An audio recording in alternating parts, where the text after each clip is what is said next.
After a disastrous short week in Green Bay, the Commanders showed their resilience with a complete three-phase domination of the Raiders that proves that this team has some serious bounce-back ability. That and more right now on Locked On Commanders.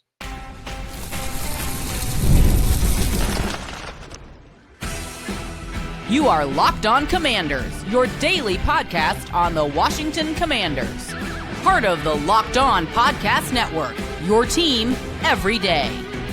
This is Locked On Commanders. I'm David Harrison, your guy on the ground covering the Washington Commanders for WUSA 9, right here with you 5 days a week. And you can also find me writing about the Commanders on Sports Illustrated's CommanderGameDay.com. You can follow me on X at DHarrison82. I want to thank you for making Locked On Commanders your first listen or your first view today and to the everydayers, those of you who come through for every single episode.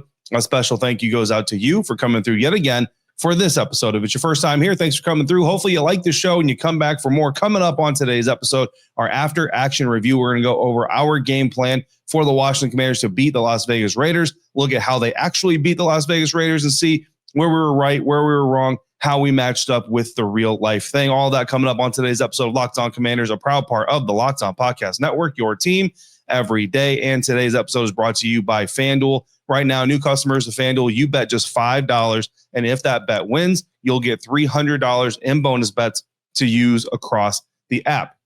Starting off with the offensive game plan, the Washington Commanders put up 40 points, should have put up a 50-burger on the Las Vegas Raiders. But at the end of the day, putting up 40 points or more as they did on Sunday is always going to be a good thing. And you're going to win most of those games going away. You know what I mean? So with the franchise quarterback sideline, Jaden Daniels, not really a surprise entering the weekend. We pretty much assumed from the moment they got back from Green Bay that he probably wasn't going to be able to play against the Las Vegas Raiders. Honestly, I think his status is probably up in the air, not even just because Dan Quinn said on Monday that his status is up in the air, but I feel like his status is up in the air.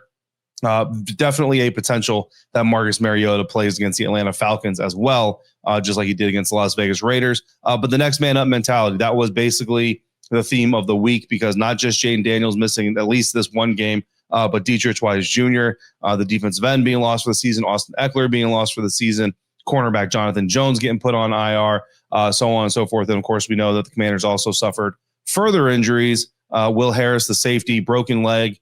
He was been put on IR. And Marshawn Lattimore left the game on Sunday against the Raiders to be evaluated for concussion. Dan Quinn did say on Monday, however, he has been cleared from concussion protocol. So a little bit of early week news and good news, because Trey Amos, the rookie cornerback, also was injured. So they need to get that secondary as healthy as possible, as much as they can. But again, we're here to talk about the last game, the Raiders game. 3 pillars to the offensive game plan that we laid out. Let's look at how they went through. Complementary football, obviously. Special team spark was obviously a part of the game plan as well. And you love those hidden yards that the Washington Commanders got from those returns. Not even the full hidden yards, like the 90 yards they got from Jalen Lane.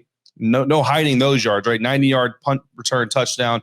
Obviously, that's instant offense generated by the special teams, and you love all that stuff. But also the 69-yard opening kickoff return from Deebo Samuel. That's not going to help you in your fantasy roster if you have Deebo Samuel specifically, but it certainly helped the Washington Commanders get off to a hot start, turning that drive into a touchdown, getting into Raiders territory from the jump. That is how you help your backup quarterback, even if you have all the confidence in the world in him, which Washington Commanders do, giving him that short field, giving him that great field position, giving him a special team score. All of those things are always going to help out. Jalen Lane on his 90-yard punt return in the third quarter that pretty much put the game away. I know the Raiders mounted a little bit of a comeback after that. But really, that Jalen Lane punt return was kind of the moment that you kind of sat back and said, all right, 2-1. Falcons are next. Try to get out of here as healthy as possible. Again, that didn't work out as well. But Jalen did say after the game, quote, all I told them, talking about his special team squad, was that I just need one lane and I'll make the rest happen. And that's what they did for me, end quote. You love here Jalen giving all kinds of love and praise to his teammates. It's just kind of part of the pattern here with the Washington Commanders product these days. Love seeing him get that touchdown, his first touchdown of the year.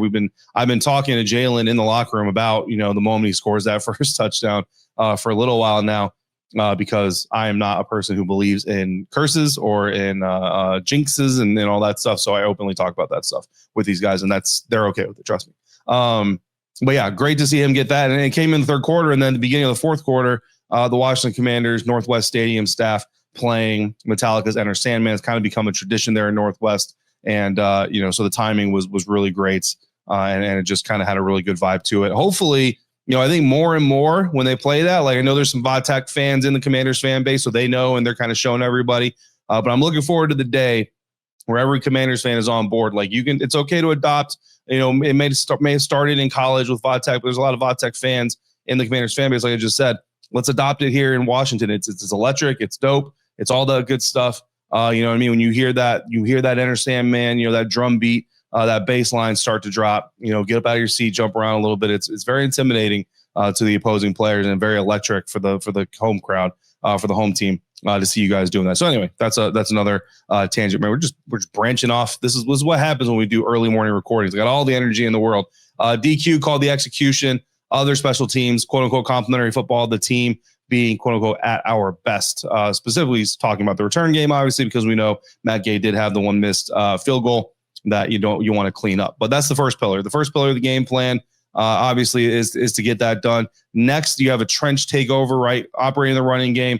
In our game plan, we wanted the Washington Commanders to, quote unquote, relentlessly attack the perimeter. And yes, I'm quoting myself because it's the perfect way to put it as far as I'm concerned. Outside zone runs, you want to target that Raiders perimeter defense that allowed 7.55 yards per carry coming into the game on the edges. And the Washington Commanders in reality did exactly that. 201 rushing yards, 3 touchdowns on 32 carries. They averaged 6.3 yards per carry on average for the total game. Not all of those, again, to the edge, but certainly a good amount of them to the edge. And what happens when you run effectively to the edge is it starts to spread out that defense, starts to open the box a little bit, and the Washington Commanders able to take advantage of that. Jeremy McNichols, the veteran, the journeyman. I've been keeping track of Jeremy since he came out of Boise State, was drafted by the Tampa Bay Buccaneers. Now he's here with the Washington Commanders. 60-yard touchdown run on an inside handoff, broke the 10-10 tie.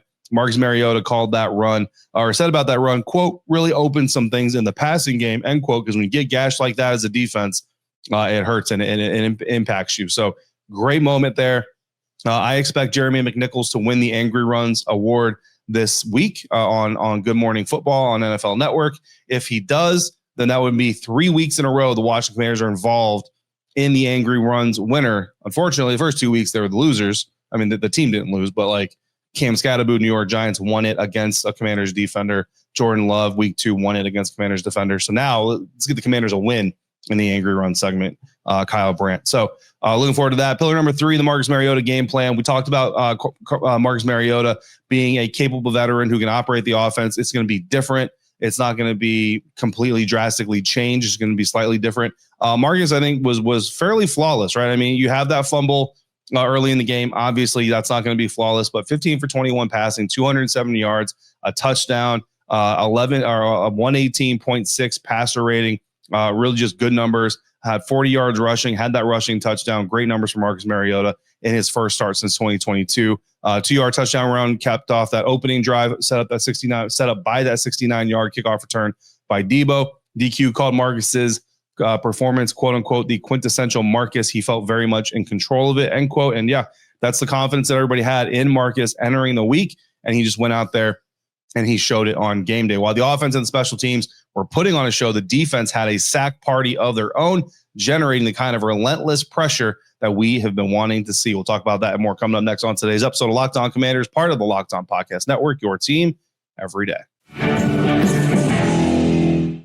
Today's episode of Locked On Commanders brought to you by 5-Hour Energy. Caffeine just got a flavor upgrade. 5-Hour Energy shots deliver tasty caffeine in 17 bold flavors. Each 2-ounce shot packs the caffeine of a premium 12-ounce cup of coffee, plus B vitamins, plus nutrients, with 0 sugar and 0 crashes. What I love most is how portable they are. Big taste, tiny shot. You can take it anywhere, and you can get that boost when you need it. After the tough loss in Green Bay, the team needed a jolt of energy, and they got it right from the opening kickoff. For me, I'm always reaching for the Tropical Burst 5-Hour Energy. It's refreshing, and it gives that quick lift I need before a long day of practice coverage and podcasting. Insiders know how that fatigue can set in for me sometimes. Honestly, I love how fast it kicks in. In fact, the sugar-free, don't have to worry about the crash later on, and it's the perfect way to get focused and ready to go. So enough with the boring, flavorless caffeine. It's time to give your caffeine a flavor upgrade with 5-Hour Energy shots. Get the favorites you love, or be bold and try something new in store or online at 5hourenergy.com or Amazon today. The defense bounced back in a huge way for the Washington Commanders in week 3. And while they feasted on the quarterback all day, a few concerning habits did show up in the secondary that can't be ignored. But let's start with the good here. Defensively, looking at 3 things that happened for the Washington Commanders. On our game plan, we talked about winning on first and second down, stuffing the Raiders' inept running game, forcing them into predictable third and long situations. And I think they did a really good job. Look, I know Ashton Genty had arguably probably the best game of his pro career so far in week 3 against the Washington Commanders. But a lot of that came in garbage time. A lot of that came while the Commanders are playing prevent type of defense, not literally prevent defense, right? But you get the idea, like trying not to give up the big play, although they did end up giving up some big plays. That's coming up here in just a minute. But, it is what it is. For the most part, when the Raiders were really trying to establish the run, the Washington Commanders defense was there to step up into the holes, into the gaps, and just say, no, dude, like your struggles are going to continue. And I know a lot of people are down on Ashton Genty because of it. But again, if you go back, you watch the replays, you watch the 22 if you have access, watch whatever you want to watch. There's plenty of cut-ups out there. People are doing film studies, all this stuff. The Raiders offensive line is bad. And if you're a running back and you've got a bad offensive line, there's really not a lot you can do. I know I'm defending a Raider, but I think that he's a rookie. He needs a little bit of defending. But the Washington Commanders defensive line, listen, just because your opponent is bad doesn't mean you should feel bad for taking advantage of it. And that's exactly what the Washington Commanders front did. The defense held the Raiders to just 93 total rushing yards. That's a 3.3 yards per carry average. And that dominance led to the Las Vegas Raiders offense converting only 3 of their 14 third down conversions for first downs. That's a 21.4% third down conversion rate. The floor is 33%. Like if you're 33% conversion on third down in a game, you feel like you did the bare minimum of third down conversions. 21% is an insanely low number for the Raiders offense, insanely great number for the Washington Commanders defense. So absolutely the Washington Commanders delivered on that part of our game plan. Second part of our game plan, terrorize the quarterback. Get in Geno Smith's face, get on his body, sack him, hit him, push him, shove him, pressure him every which way. And he's going to throw up mistake balls. Listen, we predicted on the show here, third Raiders possession, Geno Smith would throw an interception ball. The question was going to be, would the Commanders be able to come up with the interception? Third possession of the game, Geno Smith threw an interception ball. Unfortunately, Commanders defense didn't come up with it. That's the part we can't really control or supremely predict. I would love to predict with confidence that the would come up with that pass, come up with that interception, but unfortunately haven't. Listen, the opportunities are there.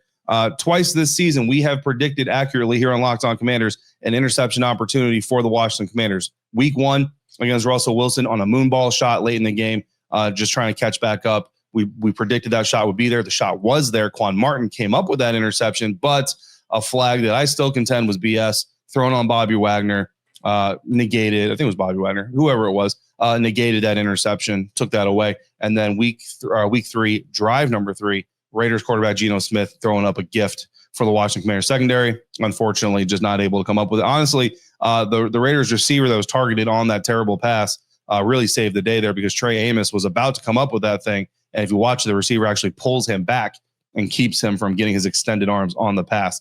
So if you're a Raiders fan, you got to give a little bit of a hat tip. I know your team still lost, but at least you have that effort from a receiver. So Geno Smith, just not known for handling pressure very well, doesn't like to throw a ball away. The couple of times he did throw the ball away on Sunday, it took him forever to get to that point to decide to throw it away. He almost threw a gift to Jalen Holmes. I don't know if you guys saw that during the game on the television broadcast or in the stadium if you were there. But it was Bobby Wagner's second sack of the game, and Geno, or maybe it was his first sack of the game, and Geno was just under pressure. He was just about to throw the ball away to where Jalen Holmes was standing. And if you watch Jalen Holmes after the play, like once Bobby gets his sack, he starts jumping up and down because he knew that he was about to be gifted an interception. And I don't know how fast Jalen Holmes is in straight line distance when in that type of moment, but he might have had himself a pick 6. If it happened. I talked to him about it in the locker room, and he had a very similar reaction. He was not happy that Geno Smith erred on the side of caution there and did not throw that. He's like, man, Bobby Wagner has plenty of sacks. He's like, let me get that INT. Geno, at the last second pulled that thing back. But I'll tell you, it was really close to being just a terrible, terrible interception thrown by Geno Smith. The pass rush was relentless. Defense got to Geno Smith multiple times, multiple different players. on the Washington Commanders defense getting sacks. Bobby Wagner had 2. Dorrance Armstrong continuing his strong start to the season, 3 sacks in 3 games, on pace still for 17 sacks this season, which would double his previous career total. Von Miller came in one spot, shot a 3, drained it from the arc, got himself a sack. Javonte Jean-Baptiste got in on the sack party. You love to see that as well. And plenty of guys in the backfield. Deron Payne was making plays. Javon Kinlaw was still disruptive. All kinds of stuff going on the defense. Wagner said after the game, the defensive coordinator, Joe Witt Jr., quote, did a really good job of sending us and mixing up the coverage, and it was just a great game plan, end quote. What I really love about the sacks is if memory serves, and I'm questioning myself right now a little bit, but if memory serves, every one of the sacks that the Washington Commanders have, I know at least the 2 Bobby Wagner sacks, but I believe every single sack the Washington Commanders had on Sunday, I'll have to go back and double check before I talk to Joe on Thursday, came from a 4-man rush. Now, there were some simulated rushers, some cross dog, right? And that's another part of the game plan. We talk about the cross dogs, right? You bring a bunch of guys up to the line of scrimmage, and then when the ball is snapped, simulated pressure, you rush 4 guys. But typically, what cross dog means is you have a linebacker or a safety or a DB of some sort coming in that 4-man rush, and then you drop a lineman. And that's what you talk about, that Jalen Holmes play where he almost got gifted interception. Jalen Holmes is a down lineman, right? So they line up a bunch of dudes on the line of scrimmage at the snap. Jalen Holmes drops off into coverage. The other 3 down linemen rush. Bobby Wagner also rushes. So that's your cross dog there. It's not a blitz because only 4 rushers, but Bobby Wagner comes in, confuses the offensive line, confuses the quarterback, makes him hold the ball a tick longer than he wants to. Boom, you end up with the pressure. You end up with the sack. Beautiful execution on that. And definitely thought it was going to bait him into some mistakes, but unfortunately it didn't work. And that is where we missed on our game plan, is Geno Smith made a mistake. We kind of missed. I'm not going to say it was a total miss because, again, he did throw an interception ball on the 3rd possession of the game. They just didn't get it. But the game plan called for disguised coverages, cross dogs, all that kind of stuff to confuse Geno Smith, create opportunities, and they created the opportunities, but it just didn't happen. The pressure was immense. The scheme didn't produce a turnover. That is something that the Washington Commanders obviously want to work on. But the secondary gave up several big plays due to coverage breakdowns, allowed Trey Tucker, Las Vegas wide receiver, to have 3 touchdowns, including a 61-yarder. And again, film review, it just looks like eyes, man. The eyes are just not there. We saw some second-level intermediate defenders, once again, not kind of hit the right zone markers and hit the right assignments, things like that. So those are things that Joe Witt Jr. is going to have to continue to work on. It's going to be a work in progress, I think, all season long. And it's just one of those things. DQ acknowledged the turnover issue is officially a quote-unquote drought. But he also said, quote, they don't just give them to you either. You have to go fight for them, end quote. Tell Jalen Holmes about how they don't just give them to you because, man, that would have been an amazing gift for him. So this was a definition of a bounce-back win, even in a 41-24 blowout. We have, 5 of our 6 game plan points came to fruition. The Washington Commanders obviously saw the game the same way we did, so that's great. The one that didn't come through, not because it couldn't have come through, just because it wasn't executed all the way. And that's the only thing you're missing really from just a complete, total dominant win in this week 3 victory. These are critical details that have to be cleaned up if this team wants to be a consistent winner. But next up, we're going to get up to the details that the Washington Commanders can clean up moving forward, our sustains and our improves. Coming up next on today's episode of Locked On Commanders, part of the Locked On Podcast Network, your team every day. The NFL season is here, and today's episode of Locked On Commanders is brought to you in part by FanDuel. FanDuel is making sure you are ready for kickoff with a can't-miss offer. Right now, new customers can bet just $5, and if your bet wins, you'll get $300 in bonus bets to use across the app. I love using FanDuel because it lets you get in on the action in so many different ways. After watching that special teams explosion, you can bet on whether Jalen Lane or Deebo Samuel is going to score a return touchdown again next week. Jalen Lane again, Deebo Samuel again for the team. You saw the defense get 5 sacks, so you can check out player props for guys like Bobby Wagner or Dorrance Armstrong. You think Dorrance is going to make it 4 games in a row? You can go out there and put money on that too if you want to. You can even build a same-game parlay around Marcus Mariota throwing a touchdown, Jeremy McNichols rushing for a touchdown. It's quick, it's easy, it adds a whole new level of energy to Sundays. I'm telling you right now, I am considering a rushing touchdown for whoever the quarterback is, because if it's Jaden, we know that he's going to be able to do everything they need him to do, and 3 running backs. So if you're ready to play like I am, download the FanDuel app now by visiting FanDuel.com to get started. That's FanDuel.com to place your first $5 bet. The Commanders showed us that their ceiling in this game is explosive. It's complimentary football. But there are a few sloppy details that they have to improve along the way if they're going to be complete championship contenders, right? Look, you beat the Giants, you beat the Raiders, two teams that you're supposed to beat, but you beat them really well. I mean, that is a positive sign, especially this Raiders win with the amount of backups that were elevated to starting roles, the amount of role players that were elevated to significant contributing roles. I think it's a positive sign, but there are some things we want to improve. But let's start with the things that we want to sustain, the things that we want to see this team carry moving forward. Game-changing special teams plays, man. The unit was an absolute catalyst to this win. The return game was electric.